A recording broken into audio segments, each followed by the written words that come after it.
कल की क्लास में बच्चों हमने प्रश्नावली 4.6 समाप्त कर लिया था, ठीक है। और हमने उसके अन्य महत्वपूर्ण भी हल कर लिए थे, ठीक है। तो आज देखिए हम सॉल्व करेंगे प्रश्नावली 4.7 के क्वेश्चन नंबर 1 से 4 तक, ठीक है। आज की वीडियो में हम 1 से लगा के कहाँ तक 4 तक सॉल्व करेंगे, ठीक है। और इसके बाद जो है 1, 2, 3 और 4 इसके बाद अन्य महत्वपूर्ण क्वेश्चन है, उनको भी हम सॉल्व करेंगे, ठीक है। तो देखते हैं पहला क्वेश्चन क्या लिखा हुआ है। लिखा हुआ है, क्या एक ऐसी आम की बगिया बनाना संभव है जिसकी लंबाई चौड़ाई से दोगुनी हो तथा उसका क्षेत्रफल 800 मीटर स्क्वायर हो। यदि है तो उसकी लंबाई तथा चौड़ाई ज्ञात कीजिए, ठीक है। तो देखते हैं कि ऐसी आम की बगिया बनाना संभव है कि नहीं, ठीक है। तो देखिए सबसे पहले आप ये सोचिए, अगर आम की बगिया है तो उसमें लंबाई और चौड़ाई 2 होंगी, ठीक है। इसमें साफ साफ कहा है जिसकी लंबाई चौड़ाई से 2 गुनी है।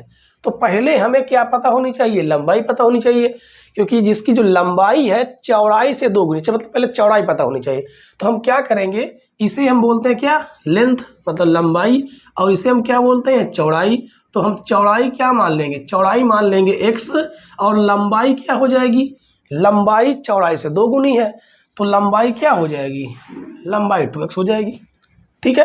तो हम यहाँ पर इसी बात को लिखेंगे, माना बगिया की चौड़ाई, ठीक है। बगिया की चौड़ाई हमने क्या मान लिया, x मीटर मान लिया, ठीक है। और उसके बाद तो लंबाई क्या हो जाएगी बगिया की, तो बगिया की लंबाई, जो बगिया की लंबाई होगी वो चौड़ाई से 2 गुनी है, तो ये 2x मीटर हो जाएगी, ठीक। अब देखिए यहाँ पर क्या कहा, उसका क्षेत्रफल 800 मीटर स्क्वायर हो। तो हम यहाँ पर लिखेंगे प्रश्नानुसार। आराम से समझिएगा, ये क्वेश्चन बहुत ही आसान है, ठीक है। तो जो बगिया है उसमें लंबाई और चौड़ाई है, तो हम क्या लिखेंगे, बगिया का क्षेत्रफल।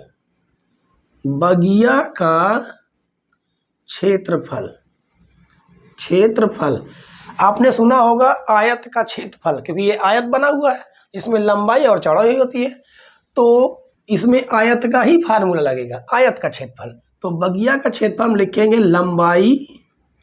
लंबाई गुणे चौड़ाई, ठीक है। तो जो बगिया का क्षेत्रफल है वो कितना दिया हुआ है, 800 मीटर स्क्वायर, 800। लंबाई कितनी है, लंबाई 2x है, चौड़ाई कितनी है, चौड़ाई x है। इसे हम काट देंगे, 2 × 2, 2 चौको 8, 00।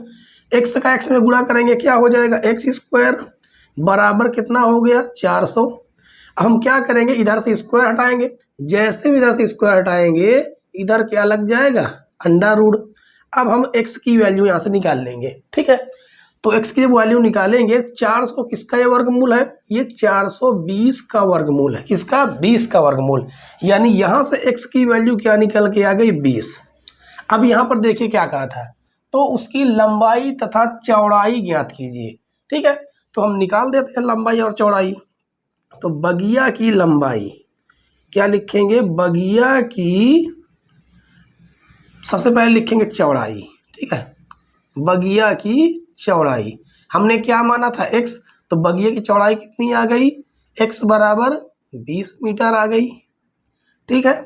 अब लिखेंगे बगिया की लंबाई, तो बगिया की लंबाई, और लंबाई हमने क्या माना था, लंबाई हमने माना क्या था, उसमें दिया हुआ था दोगुना, तो इससे 2 गुना हो जाएगा, तो 2 गुना कर दीजिए, कितना आ जाएगा, 40 मीटर, ठीक है। और यही हमारे दोनों क्या हो जाएंगे, यही हमारे आंसर हो जाएंगे, ठीक है। तो आशा करते हैं क्वेश्चन नंबर 1 आपको पूरी तरह समझ में आया होगा। अब देखते हैं क्वेश्चन नंबर 2 क्या लिखा हुआ है। 2 मित्रों की आयु का योग 20 वर्ष है, 4 वर्ष पहले उनकी आयु वर्षों में रही होगी का गुणनफल 48 था, तो क्या यह स्थिति संभव है, ठीक है। तो यह स्थिति संभव है? यदि है तो इनकी वर्तमान आयु ज्ञात कीजिए। देखिए सबसे पहले हमें क्या करना है, करना ये है कि दो मित्र थे, उनकी हमें क्या करना है, उम्र मान लेना है। माना दोनों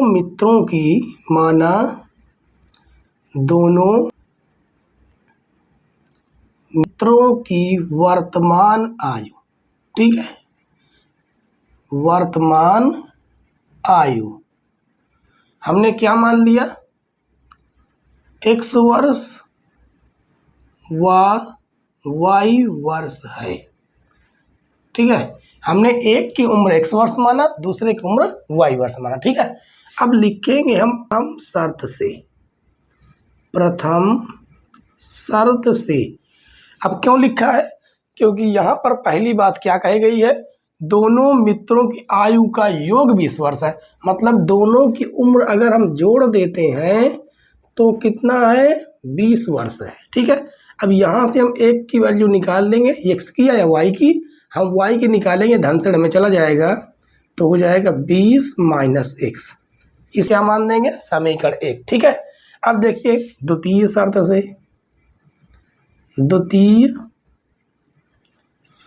से, ठीक है। द्वितीय शर्त क्या कहा गया है, 4 वर्ष पहले उनकी आयु का गुणनफल 48 था। अब 4 वर्ष पहले की बात हो रही है, तो इसका मतलब अगर इस समय दोनों x और y वर्ष के हैं तो 4 वर्ष पहले छोटे वर्ष 4 साल छोटे रहे होंगे। कहने का मतलब है अगर कहा जाए आप इस समय 10 वर्ष के हैं तो 4 वर्ष पहले की बात हो रही है, मतलब इस समय आप कितने वर्ष के होंगे, 6 वर्ष के होंगे, ठीक है। तो इसको मिट देते हैं। अब देखिए आगे, तो आशा करते हैं आप समझ गए होंगे कि 4 वर्ष पहले जो पहला मित्र जो है वो x-4 रहा होगा और दूसरा y-4 रहा होगा। दोनों की उम्रों का जो गुणा है वो कितना होगा, 48 वर्ष होगा, ठीक है। अब देखिए इसे हम क्या मान देंगे, समीकरण 2 मान देंगे। अब लिखेंगे समीकरण 1 से y का मान समीकरण 2 में रखने पर, तो समीकरण 1 से y का मान समीकरण 2 में रखने पर, ठीक है। चलिए रखते हैं इस जगह पर, तो हो जाएगा x-4, y की जगह पर रखेंगे कितना, 20 माइनस x और माइनस का 4 बराबर में कितना है, 48 है, ठीक है। अब इससे थोड़ा और सॉल्व करेंगे तो 20 में से 4 का कितना बच गया, 16 माइनस x बराबर कितना हो जाएगा, 48। इसका हम आपस में क्या कर लेंगे, गुणा कर लेंगे। तो x का 16 में होगा तो कितना हो जाएगा, 16x हो जाएगा, x का x में हो जाएगा माइनस का x स्क्वायर, 4 का 16 में करेंगे तो माइनस का 16 चौक कितना हो जाएगा, 64 हो जाएगा, 16 चौक 64, माइनस माइनस प्लस हो जाएगा, 4 का x में गुणा करेंगे तो 4x बराबर कितना हो गया, 48 हो गया, ठीक है। अब आगे देखिए, इसको हम आगे इधर सॉल्व करके दिखाते हैं। देखिए अब हम क्या करेंगे, इसे सॉल्व करेंगे। देखिए 16 और 4 कितना हो जाएगा, 20x हो जाएगा, 20x माइनस का x स्क्वायर और माइनस कितना है, 4 है और बराबर में कितना है, 48, ठीक है। अब हम एक काम करेंगे, इन्हें क्या कर देंगे, पक्षांतर कर देंगे, उस पार करेंगे तो ये ऋण में है, धन में जाएगा तो हो जाएगा x स्क्वायर, ये धन में जाएगा 20x माइनस का, ये माइनस में है प्लस आएगा, प्लस का 64 हो जाएगा, ये 48 तो प्लस का रहेगा ही, प्लस का क्या हो जाएगा, 64 बराबर हो गया 0। अब हो जाएगा x square minus 20x plus, देखिए 8 4 12 के 2, 6 4 10 1 11 बराबर 0। अब ये तो आ गया क्या, द्विघात समीकरण, लेकिन हमें पता करना है कि क्या यह स्थिति संभव है। अगर संभव होगा तो जो डी का है, व्युत्क्रम का जो फार्मूला लगाएंगे, कौन सा, d बराबर बी स्क्वायर माइनस 4ac, इसे सॉल्व करने पर d का मान या तो 0 आएगा या तो उसकी वैल्यू जो है प्लस में आएगी, ठीक है। तो यहाँ से हम a का मान निकालेंगे, a का मान 1, b का मान क्या निकालेंगे, माइनस का 20 और c का मान 112, ठीक है। अब मान रख के देखते हैं, तो b का मान कितना है, -20 का हो जाएगा, स्क्वायर कर देंगे, -4, a का मान 1 है और c का मान 112 है। तो इसे सॉल्व करेंगे तो 20 का स्क्वायर करेंगे कितना आ जाएगा, 400 आ जाएगा। और यहाँ पर आएगा -4 दूनी 8, 4 एक अन्नम 4, 4 एक अन्नम 4, 448 से 400 घटाएंगे कितना आ जाएगा, -48। मतलब जो d की वैल्यू आई वो d की वैल्यू क्या आ गई, ऋणात्मक आ गई। और जब ऋणात्मक आ गई d की वैल्यू तो यहाँ से हमें क्या पता चला कि यह स्थिति संभव नहीं हो सकती। ठीक है, तो लिखेंगे अतः यह स्थिति संभव नहीं है, संभव नहीं है। ठीक है, तो आशा करते हैं बच्चों ये क्वेश्चन भी आपको पूरी तरह समझ में आया होगा। ठीक है, अगर समझ में आया हो तो वीडियो को बीच बीच में लाइक करते रहे और अपने यार दोस्तों को शेयर करते रहे। ठीक है,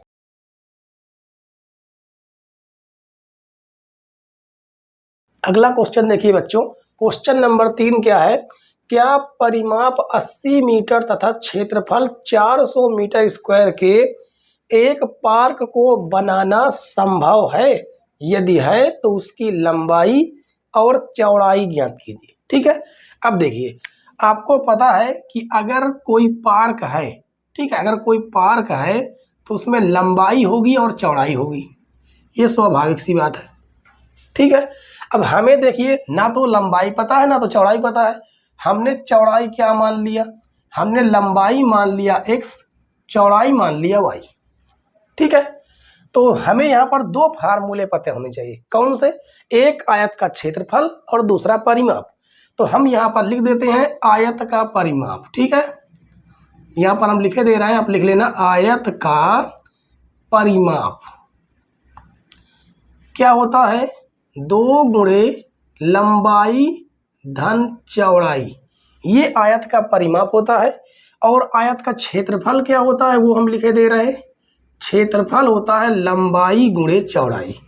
ठीक है, ये हमने लिख दिया है आपके सामने। अब देखिए प्रथम शर्त से क्या लिखेंगे, सबसे पहले हम लिख देते हैं इनकी लंबाई और चौड़ाई हमने क्या माना। ठीक है, माना पार्क की लंबाई, पार्क की लंबाई, पार्क की जो हमने लंबाई जो लेंथ मानी है वो कितनी है, वो हमने मानी है x। क्या है, x मीटर, ये हमने क्या माना है, x मीटर। ठीक है, यहाँ तक की लंबाई x मीटर है और चौड़ाई हमने क्या माना है, y मीटर। तो इसे भी हम लिख देंगे पार्क की चौड़ाई, पार्क की चौड़ाई, चौड़ाई क्या थी, y मीटर। अब देखिए यहाँ पर क्या कहा है, परिमाप 80 मीटर, तो परिमाप दिया है तो हम लिख देंगे प्रथम शर्त से कि पहली बार क्या बात कही गई, प्रथम शर्त से। ठीक है, तो लिखेंगे परिमाप, परिमाप किसका परिमाप, पार्क का परिमाप। यहाँ पर हम लिख देते हैं पार्क का परिमाप। क्या हमने फार्मूला लिखा है, 2 गुणे लंबाई, लंबाई हमने क्या माना है, x माना है, चौड़ाई क्या माना है, हमने y माना है। ठीक है, ये हमने लिख दिया। अब पार्क जो परिमाप है वो कितना, देखिए 80 है, तो यहाँ पर हम लिख देंगे 80 बराबर 2x प्लस y, तो इसे हम काट देंगे। अब देखिए यहाँ से हमें क्या प्राप्त हुआ, यहाँ से प्राप्त हुआ x प्लस y बराबर 40। यहाँ से हम एक मान निकाल लेंगे y का, तो आ जाएगा 40 माइनस x, इसे हम मान देंगे समीकरण 1। ठीक है, इसे हमने क्या मान दिया, समीकरण 1। अब दूसरी बात क्या कही गई है, द्वितीय शर्त से, द्वितीय शर्त से। ठीक है, द्वितीय शर्त कहा गया है क्षेत्रफल 400 मीटर स्क्वायर है, तो पार्क का क्षेत्रफल, पार्क का क्षेत्रफल, और क्षेत्रफल हमने क्या लिखा है फार्मूला, लंबाई गुणे चौड़ाई। लंबाई हमने x माना है, चौड़ाई हमने y माना है। क्षेत्रफल कितना है, 400 मीटर स्क्वायर है, 400। अब देखिए यहाँ पर क्या आ गया, x आ गया, और देखिए यहाँ पर क्या आ गया, y आ गया। इसे हम क्या मान सकते हैं, समीकरण 2 मान सकते हैं। ठीक है, अब हम लिखेंगे समीकरण 1 से y का मान समीकरण 2 में रखने पर। ठीक है, तो लिखेंगे समीकरण 1 से y का मान समीकरण 2 में रखने पर। ठीक है, तो हम समीकरण 2 में रख देंगे, तो ये हो जाएगा कितना, 400 हो जाएगा। x का मान रखा रहेगा, y की जगह पर हम क्या लिख देंगे, 40 माइनस x आ जाएगा। ठीक है, अब शायद आपको ना दिखे इसलिए हम इधर लिख देते हैं। अब देखिए x का मान अंदर गुणा कर देंगे, तो इसे हम इसको इस पार लिख देते हैं। ठीक है, तो हो जाएगा कितना आ जाएगा, 40x क्या आ जाएगा, 40x माइनस एक्स स्क्वायर, या ऐसा करते हैं इसको जैसा हम वैसा लिखे रह देते हैं। ठीक है, बराबर में 400 है लिखा रहेगा, बराबर अंदर गुणा करा दीजिए, कितना आ जाएगा, 40x माइनस अंदर गुणा कराएंगे क्या आ जाएगा, माइनस का एक्स स्क्वायर। अब इन दोनों को इधर पक्षांतर करेंगे तो ऋण से क्या में आ जाएगा, धन में आ जाएगा, तो एक्स स्क्वायर ये धन से ऋण में आ जाएगा, और ये प्लस का कितना है, 400 बराबर 0। अब ये तो हमारा क्या बन गया, 2 घात समीकरण बन गया। क्या बन गया, 2 घात समीकरण बन गया। अब हमें चेक करना है कि क्या इस पार को बनाना संभव है, तो हम यहाँ पर किसका फार्मूला लगाएंगे, विविक्तिकर डी का। क्या है formula, B square minus 4ac। अगर इसका मान पॉजिटिव आता है, क्या आता है, इसका मान प्लस का आता है, या तो इसका मान 0 आता है, तो ऐसी स्थिति बनाना संभव है, वरना बनाना संभव नहीं है। ठीक है, ये आप लोग हमेशा याद रखिए। तो यहाँ से हम a की वैल्यू निकालेंगे, a की वैल्यू कितनी होगी, 1 होगी, b की वैल्यू माइनस का 40 है, और c की वैल्यू कितनी है, c की वैल्यू 400 है। तो मान रख के देखिए, तो b का मान कितना, माइनस 40 का स्क्वायर हो जाएगा, 4, a का मान 1 है, और c का मान कितना, 400 है। तो माइनस का स्क्वायर करेंगे प्लस हो जाएगा, 4 का स्क्वायर करेंगे 16 डबल 0 आ जाएगा, नहीं 1600 आ जाएगा, और 4 चौक 1600। तो माइनस और प्लस कट गया, कितना आ गया, डी की वैल्यू 0 आ गया। और हमने आपको बताया है कि अगर डी की वैल्यू या तो प्लस का आए या तो 0 आए, तो ऐसी स्थिति बनाना संभव है। ठीक है, तो हम लिख सकते हैं, अतः यह स्थिति संभव है, अतः यह स्थिति संभव है। अब जब उसने कहा है यदि संभव है, तो यदि है तो उसकी लंबाई और चौड़ाई निकालिए। तो हम यहाँ पर श्रीधराचार्य का सूत्र लगा देंगे, या द्विघाती सूत्र, जिसे आप क्या कहेंगे, द्विघाती सूत्र से। और आप लोग इस सूत्र से बहुत अच्छे से परिचित हैं। कौन सा है, x बराबर माइनस, x बराबर क्या है, minus B plus minus under root B square minus 4ac बटे 2a, ये है। ठीक है, तो अब देखिए, अब इसके हम मान इसमें रख के देखते हैं, किसमें, इसमें रख के देखेंगे। तो रख के देखिए, माइनस b का मान कितना, देखिए b का मान माइनस का 40 है, तो हम लिख देंगे माइनस का 40 plus minus under root B square, तो यहाँ पर लिख देंगे माइनस 40 का स्क्वायर, माइनस 40 का स्क्वायर।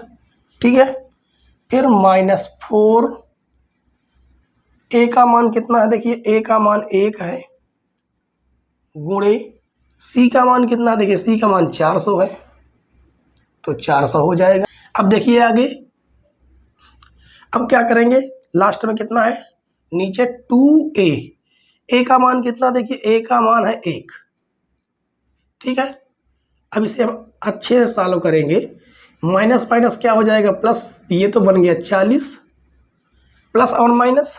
ठीक है, उसके बाद देखिए इसका भी स्क्वायर करेंगे, कितना आ जाएगा, 1600 आ जाएगा, 4 चौक 1600 यहाँ पर भी आ जाएगा, और बटे में क्या है, बटे में 2 है, 1600 से 1600 तो कट जाएगा, तो x बराबर कितना बच गया 40, और ये तो हो गया प्लस माइनस 0 बटे में कितना रहेगा 2। तो इसे हम लिख सकते हैं x बराबर 40 बटे 2। इसे हम काट देंगे, 2 एक कम 2, 2 दूनी 4। ठीक है, तो x की वैल्यू कितनी निकल के आ गई 20 निकल के आ गई।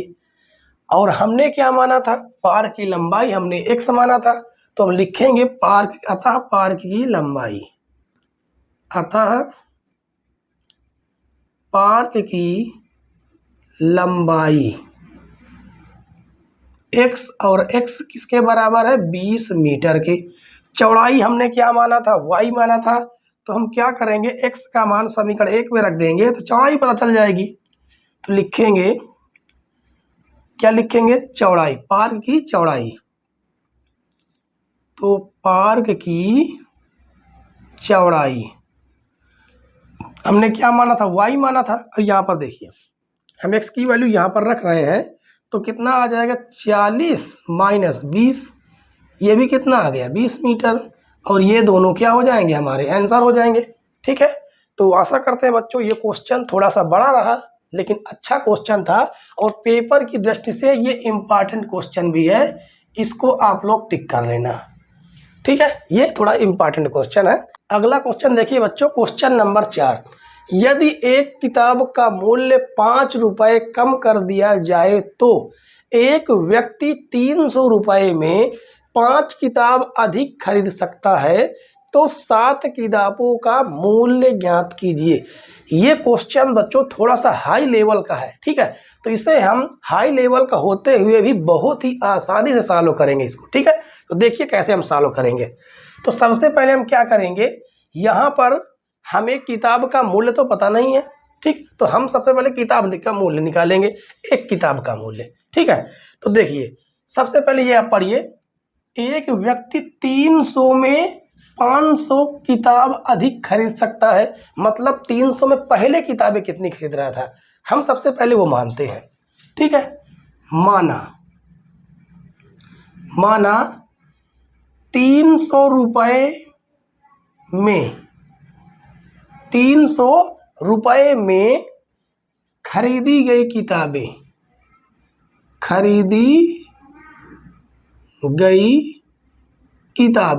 ठीक है, किताबें हमने क्या मान लिया, x मान लिया। अगर 300 रुपये में कितनी किताबें खरीदी गई, x किताबें, हमने क्या लिख दिया x किताबें।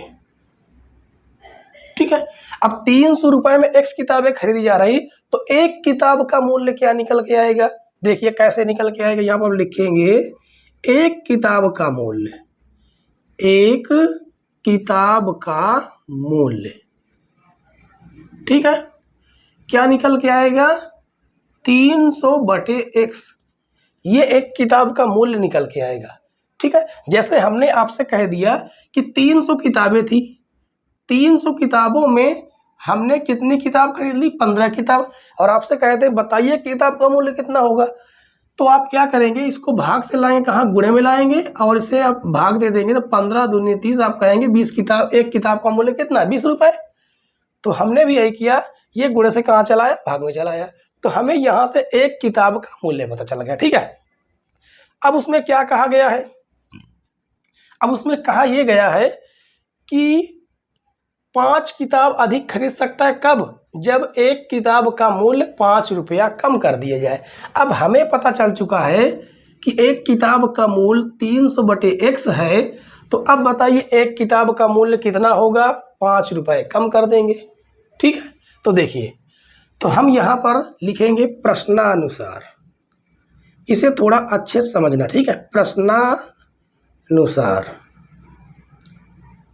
देखिए, पहले एक किताब का मूल्य कितना था 300 बटे x था, जब हमने 5 रुपया क्या कर दिया एक किताब पर कम कर दिया, तो बताइए किताबें कितनी मिलने लगी, पहले किताब x मिल रही थी, अब किताब कितनी मिलने लगी, अब किताब मिलने लगी x प्लस 5, कितने मिलने लगी, x प्लस 5 मिलने लगी।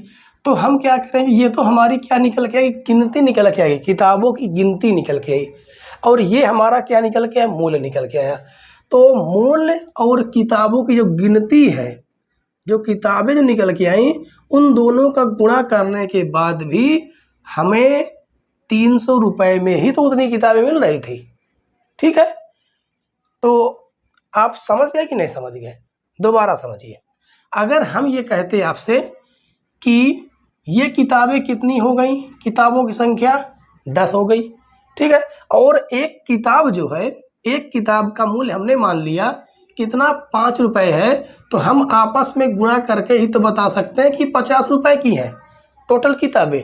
और यहाँ पर जो टोटल किताबें थी कितने की मिल रही थी, 300 रुपये की मिल रही थी। अब आप समझ गए होंगे।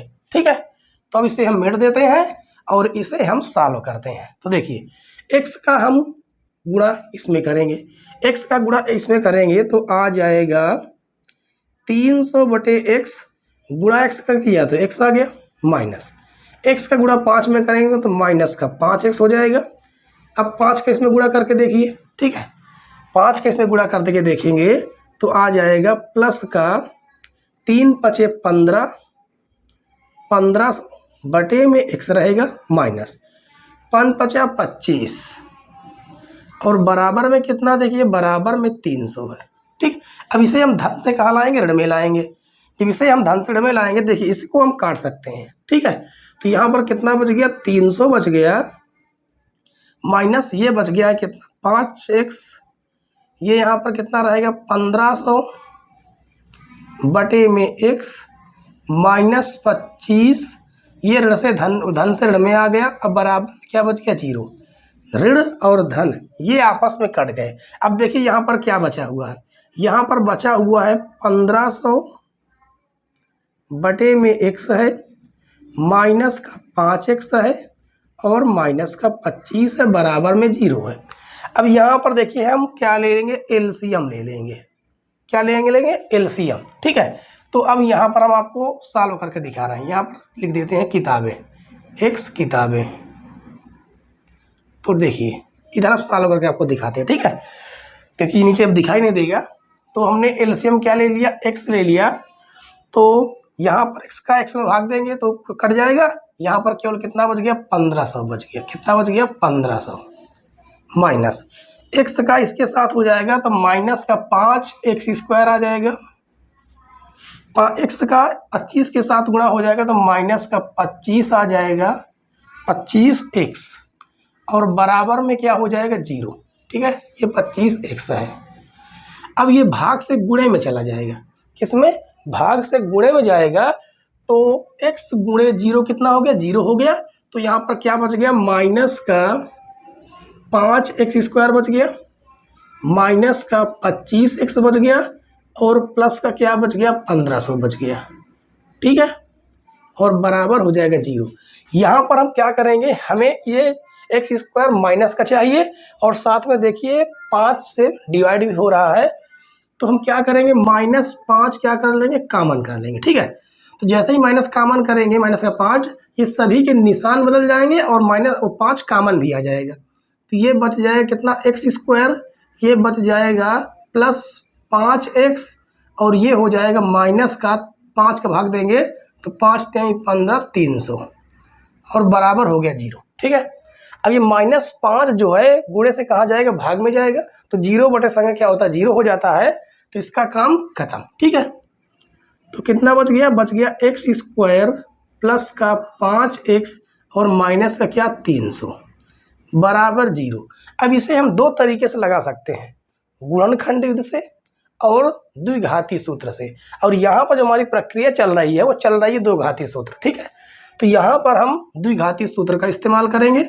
उसके लिए हमें a, b और c चाहिए। तो a की वैल्यू 1 है, b की वैल्यू कितनी है, देखिए 5 है, और c की वैल्यू कितनी है, -300। ठीक है, अब हम क्या करेंगे, तो यहाँ पर हम द्विघाती सूत्र तो लगा सकते हैं, लेकिन ऐसी क्या स्थिति संभव है, तो चलिए देखते हैं स्थिति संभव है या नहीं। ठीक है, तो अब आगे देखिए, क्योंकि यहाँ पर ये नहीं कहा कि स्थिति संभव है या नहीं, इसका मतलब स्थिति संभव होगी। तो देखिए द्विघाती सूत्र से, द्विघाती सूत्र से, ठीक है, तो द्विघाती सूत्र क्या है, -b plus minus under root b² -4ac और बटे में आ जाएगा 2a। तो यहाँ से हम क्या करेंगे, इन सभी की वैल्यू रख देंगे। -b की वैल्यू कितनी है, 5 है, प्लस माइनस, तो यहाँ पर रख देंगे 5 का स्क्वायर -4, a की वैल्यू 1 है और c की वैल्यू देखिए -3 है, -300 है और बटे में 2a की वैल्यू कितनी है, 1 है। ठीक है, अब आपको नीचे दिखाई देगा नहीं तो हम इधर मेट कर हम इसको क्या करते हैं, सॉल्व करते हैं। ठीक है, इसको क्या करेंगे, मेट कर हम सॉल्व करते हैं। अब आगे देखिए, इसको हमने मेट दिया, अब इधर सॉल्व करके आपको दिखाते हैं। देखिए x बराबर क्या है, x बराबर -5 है, तो -5 प्लस माइनस 5 का स्क्वायर करेंगे तो क्या आएगा, देखिए 25 आ जाएगा। ठीक है, और ये माइनस और माइनस क्या हो जाएगा, प्लस का हो जाएगा, और 3 चौक 12 कितना हो गया, 1200 आ गया। कितना आ गया, 1200, और बटे में क्या है, बटे में 2a है, क्या है 2, 2 एक अन्नम 2 है। ठीक है, अब आगे देखिए x बराबर -5 प्लस माइनस, तो ये जोड़ेंगे कितना आ जाएगा, 1225 आ जाएगा। कितना आ जाएगा, 1225 आ जाएगा, बटे में क्या है 2a। ठीक है, अब 1225 किसने का वर्गमूल है, तो हमें तो याद है, और आप कहेंगे वर्गमूल कैसे निकाला जाए, तो देखिए वर्गमूल कैसे निकलते हैं। तो हम क्या करते हैं, गुणनखंड करते हैं 1225 का। किससे गुणा करते, भाग करेंगे 5 से, लेकिन लास्ट में 5 है, तो 5 दूनी 10, 2 बढ़ गया तो 22 बन गया, 5 चौको 20, फिर 2 बढ़ गया, 5 पचा 25, तो फिर 5 से देखिए काटिए, 5 चौको 20, कितना बच गया, 5 8 40 हो जाएगा।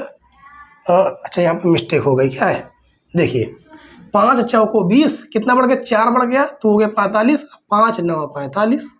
अब इसे कितने से काटेंगे, 7 से, 7 7 49, 7 1 9 7, और वर्गमूल में हम क्या बनाते हैं, जोड़े बनाते हैं। ठीक है, तो देखिए यहाँ से इसमें लिख देंगे -5 प्लस माइनस, अब इससे थोड़ा सा आप डैट समझिए। अगर हमने ये लिख दिया 1225 को क्या लिखेंगे, 5 × 5 × 7 × 7। ठीक है, तो जोड़े में से 1 बाहर निकलेगा, जोड़े में से 1 5 बाहर निकलेगा, जोड़े में से 1 7 बाहर निकलेगा, यानी 7 पना 35। कितने का वर्गमूल है, 35 का वर्गमूल है। ठीक है, तो यहाँ से क्या निकल के आएगा, 35 निकल के आएगा, बटे में क्या रहेगा, 2 रहेगा। ठीक, ये आप समझ रहे हैं। अब आगे देखिए, अब हम क्या करेंगे, अब हम लिखेंगे प्लस चिन्ह लेने पर, प्लस चिन्ह लेने पर, तो देखते हैं प्लस चिन्ह लेने पर क्या आता है, -5 प्लस 35 बटे 2, तो 35 में से 5 घट जाएगा तो कितना आ जाएगा, 30 आ जाएगा, बटे में कर देंगे 2, तो ये कट जाएगा, 2 1 9 2, 2 1 9 2, 5 6 10। यहाँ से जो x की वैल्यू निकल के आई वो कितने निकल के, 15 निकल के आई। ठीक है, अब हम यहाँ पर देखिए, अब हम लिखेंगे माइनस चिन्ह लेने पर, क्या लिखेंगे, माइनस चिन्ह लेने पर, ठीक है, क्योंकि हमें दोनों सॉल्व करने पड़ेंगे, तो आ जाएगा -5 और -35 बटे 2, तो 35 और 5 कितना हो गया, -40 बटे 2। इसे हम काट देंगे तो x की वैल्यू कितनी निकल गई, -20, और कीमत बताइए कभी माइनस में हो सकती है, नहीं हो सकती। तो ये जो मान है, ये मान क्या हो जाएगा, अमान्य हो जाएगा, और जो x बराबर कितना आया है, 15 आया है, वो मान हमारा क्या होगा, मान्य होगा। ठीक है, अब यहाँ पर हमें एक किताब की मूल्य पता चली है, एक किताब की मूल्य कितना है, 15 रुपये। ठीक है, तो 7 किताब का मूल्य पूछा गया है। तो देखिए, अब आगे देखिए, अच्छा यहाँ पर जो हमने निकाला है वो मान देखिए, इसको मेट देंगे। ठीक है, तो देखिए यहाँ पर हमने जो x जो निकाला है वो क्या है, किताबों की संख्या निकाली है। क्या निकाली है, किताबों की संख्या। आप थोड़ा सा जो हमने यहाँ पर लिखा था 300 किताबें मिल, वो 300 रुपये किताबें मिल रही, कितने रुपए, 300 रुपये किताबें मिल रही, कितनी, x। तो इसका मतलब ये जो निकल के आया है, क्या निकल, किताबों की संख्या निकल के आई है। ठीक है, तो यहाँ पर लिखेंगे कुल किताबों की संख्या, कुल किताबों की संख्या, किताबों की संख्या क्या निकल के आ गई, कुल किताबों की संख्या निकल के जो आई है वो 15 आई है। अब हम आपसे पूछ लें 15 किताबें मिल रही कितने रुपए की, 300 रुपए की, तो बताइए एक किताब का मूल्य। तो हम यहाँ पर लिखेंगे एक किताब का मूल्य, एक किताब का मूल्य। 300 में हम क्या कर देंगे, संख्या का दे देंगे भाग, तो 15 एकन्नम 15, 15 दूनी 30, 0, यानी एक किताब जो कितने की पड़ रही है, वो पड़ रही है 20 रुपए की। और पूछा क्या गया, 7 किताब का मूल्य, तो यहाँ पर हम लिख देंगे 7 किताबों का मूल्य, 7 किताबों का मूल्य। अब देखिए एक किताब कितने रुपए की, 20 रुपए की, 7 किताब कितने की पड़ेगी, 7 दूनी 14, 140 रुपए की 7 किताबें पड़ेंगी। ठीक है, तो आशा करते हैं ये क्वेश्चन बच्चों बहुत ही अच्छा क्वेश्चन था, लेकिन ये हाई लेवल का था और हमने कितनी आसानी से इसको सॉल्व किया। तो आशा करते हैं बच्चों आज की जो क्लास थी वो बहुत ही इंटरेस्टिंग थी। ठीक है, और आप लोग ये जान लीजिए कि हम ये जो किताब सॉल्व कर रहे हैं ये विद्या की NCERT बेस्ड पर आधारित प्रश्न किताब है। ठीक है, विद्या की क्या है, NCERT बेस्ड पर, NCERT बेस्ड पर जो विद्या प्रकाशन की बुक चलती है वो किताब सॉल्व करवा रहे हैं। और विद्या की जो बुक है उसमें हर प्रश्नावली में अन्य महत्वपूर्ण क्वेश्चन मिलते हैं, अन्य महत्वपूर्ण प्रश्न। ठीक है, जो कि पेपर की दृष्टि से बहुत ही इंपॉर्टेंट क्वेश्चन होते हैं। और ये क्वेश्चन आपके कहीं ना कहीं एग्जाम्पल से या किसी अन्य किताब से जो अधिकतर प्रश्न पूछे जाते हैं वहीं से एक प्रश्न उठाए जाते हैं। ठीक है, तो आप लोग जो है अगर NCERT बुक सॉल्व कर रहे हैं तो वो तो अच्छी बात है, लेकिन साथ में आप लोग अन्य महत्वपूर्ण भी सॉल्व करते जाइए जो आपके लिए एक प्लस पॉइंट होगा। ठीक है, तो आशा करते हैं बच्चों आप लोग समझ गए होंगे और कल से हम सॉल्व करेंगे इसके अन्य महत्वपूर्ण क्वेश्चन। ठीक है, तो आज के लिए इतना ही बच्चों। तो अगर आप लोगों को आज की क्लास अच्छी लगी हो तो वीडियो को लाइक कर दें, चैनल पर नए हो चैनल सब्सक्राइब कर लें, बेल आइकन प्रेस कर लें ताकि नई नई वीडियो की नोटिफिकेशन आप तक पहुंचती रहे। वीडियो देखने के लिए धन्यवाद दोस्तों, जय हिंद।